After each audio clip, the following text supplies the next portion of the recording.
Salut, bienvenue dans le second épisode de Mine Culture. Celui-ci sera entièrement consacré à l'obsidienne. L'obsidienne. Appelée obsidienne en anglais, l'obsidienne est une roche volcanique réellement existante, noire, brillante, vachement design et extrêmement solide. Elle est capable de rayer du verre, mais c'est pas la peine d'essayer, on parle avant tout de Minecraft. Alors dans le jeu, l'obsidienne est un bloc sombre qui peut se trouver naturellement à certaines occasions, mais qu'on peut fabriquer facilement en versant de l'eau sur de la lave stagnante. C'est important de préciser lave stagnante, sinon vous perdrez votre temps à verser de l'eau pour de la cobble toute pourrie. Et ce n'est pas ce que vous voulez, non? Eh ben non. On t'a pas parlé. En fait, l'obsidienne n'est pas naturellement générée lors de la création du monde, c'est plutôt qu'elle se crée facilement dans les cavernes souterraines. Dans l'End, on retrouve l'obsidienne sous forme de longs piliers abritant les cristaux de l'End dans leur sommet, ainsi que sur la plateforme d'arrivée.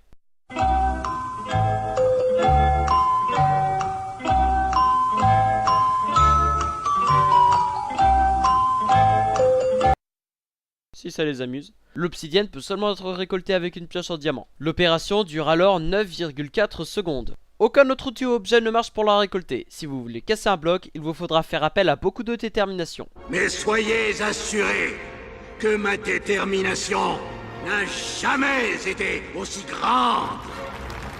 Ouais, mais il en faudra un paquet quand même qu'il y ait l'obsidienne. Mais, accrochez-vous, 4 minutes et 10 secondes à se miner sans pioche en diamant. On va d'ailleurs en profiter pour admirer Eustache qui va nous montrer ses talents de perte de temps démesurés en creusant cette obsidienne à main nue. Bonne chance Eustache. Pendant ce temps, on continue. Elle n'est pas pratique à récolter car elle est toujours au-dessus d'un bassin de lave. Mais alors, quelle est la solution? Trouvez le bord du lac de lave, creusez-y, posez une source d'eau.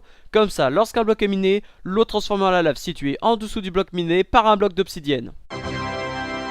L'histoire du bloc. L'obsidienne est un bloc apparu le 24 octobre 2009 lors de la mise à jour classique 0.26 Survival Test. Elle a été utilisée en tant que ligne des pixel art car il n'y avait pas de laine noire à l'époque. L'obsidienne était dure à casser et trop pèse une cobblestone ou deux. Elle a été retirée à l'Indev et revient à Nifdev. Elle trouve son utilité personnelle lors de la mise à jour d'Halloween car on peut en crafter des portails vers le Nether.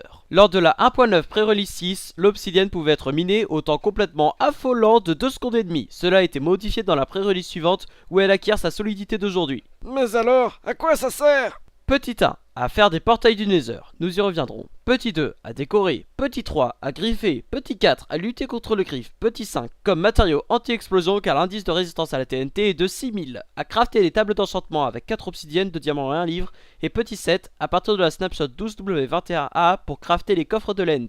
Alors, qu'attendez-vous pour le farmer? Il existe de nombreuses méthodes. La première méthode consiste à verser tout bêtement de l'eau sur un lac de lave de 1 de profondeur. La seconde méthode vous permet de vous débarrasser de toute cette restone inutile pour en faire de l'obsidienne trop cool. Il vous suffit de verser de l'eau d'une certaine façon, de poser un rail de redstone devant et de verser de la lave sur le dessus. Quatrième méthode, c'est aller dans l'End. La cinquième, c'est de, en multijoueur, une personne construit un portail, le traverse. Pendant ce temps, un autre joueur casse le portail de départ. Celui dans le Nether traverse le portail. Un autre portail va se générer dans le monde normal. Il ne vous reste plus qu'à le casser.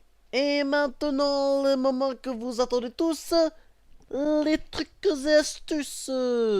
Note se pense à créer des îles volantes qui auraient besoin d'obsidienne pour flotter. Puis l'idée ne lui plaisait plus, alors il l'a abandonné.